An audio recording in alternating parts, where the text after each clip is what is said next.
Good morning and welcome to our meditation. Today is the 12th of July, and I would like to read in Proverbs chapter 13, verse 17. An unreliable messenger falls into trouble, but a faithful messenger brings healing. We are ambassadors for Christ, says Paul, writing to the Corinthian church. So I would like to read then 2 Corinthians chapter 5, verse 19 to 20, that God was reconciling the world to himself in Christ, not counting people's sins against them, and he has committed to us the message of reconciliation.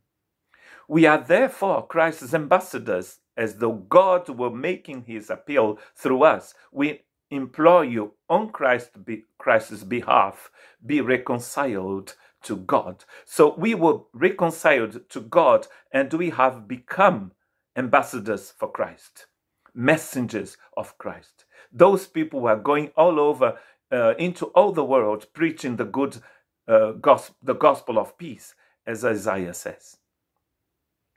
So we have to be these faithful messengers, because the faithful messengers will bring healing, the healing that comes from the message of the gospel. It is interesting to understand here that the message has been given us. God has put in our hearts his word, his message. It's not just a message that it's outside of us, that we learned by heart, that we got from somewhere. The message is in us. We have become messengers. We have become ambassadors. That's why we can be faithful, because we have received Jesus' faithfulness in us. It is in us. 2 Corinthians as well, chapter 6, verse 1, Paul says, as God's co-workers, we urge you not to receive God's grace in vain. That's the problem with us. We live in an era where everything was made not to last. Cars, phones, clothes, furniture, everything made in a country that is well known these days. But the grace of God is eternal. To receive the grace of God in vain is to receive it for nothing. To receive it one season, then throw it away another season. Don't receive the grace of God in vain, he's telling these people. Because we are co-workers with God. That's grace again. I found an interesting image to understand this of the Greek language used by Paul here. Some people even say that Paul invented it. It is a cake. A cake is made of different things, but when you bake it together, when you put it together, you come out with one thing called a cake or a bread or biscuits. Us and God, we become one in this ministry. As Jesus says in John chapter 15, the relationship between the vine and the branches will produce the grapes. We cannot produce a grape on our own. But when we are linked, when we remain in Christ, the true vine, we will be able to produce fruit. Actually, the fruit is the result of us remaining in him. That's what Paul is saying here. We are co-workers with him. That means that us and Jesus, we make one body. And then we can produce fruit, because the fruit doesn't come from us. It's the same word that he's saying that was planted in us.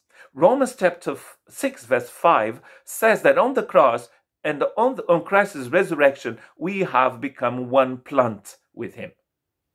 That's what it comes from. Jesus said it in John chapter 15, and Paul is saying the same thing in Romans chapter 6. One plant with him.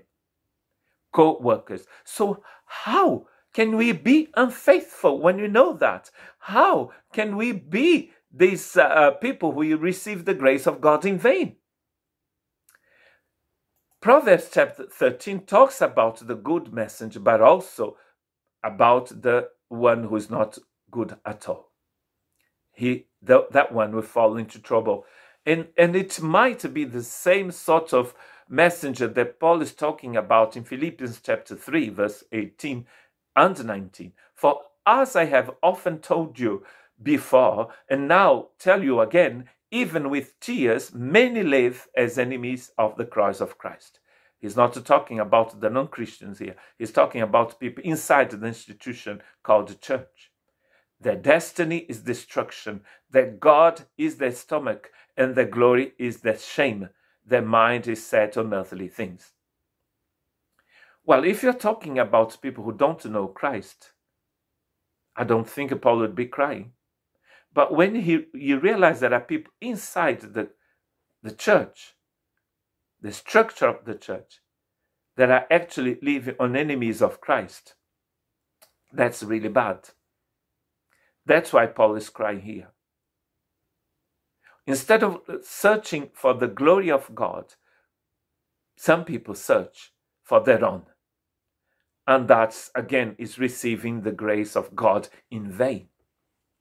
Paul asked the church, the brothers and sisters, to pray for him because he had a message to deliver. He was an ambassador as well. Pray also for me that whenever I speak, words may be given me so that I will fearlessly make known the mystery of the gospel, for which I am an ambassador in chains, because he was in prison when he wrote this letter to the Ephesians. Pray that I may declare it without fear as I should. Even in prison, he wants to proclaim the gospel. And he did. We know that he did. And many people, even Caesar's people, even the nobles working for Caesar, they heard the gospel through Paul. And Isaiah chapter 52 verse 7 says, how beautiful on the mountains are the feet of those who bring good news, who proclaim peace, who bring good tidings, who proclaim salvation, who say to Zion, your God reigns. And Handel, as you probably know, transformed these beautiful words in his Messiah into a song. And I would like to finish this meditation with this little song from Handel's Messiah.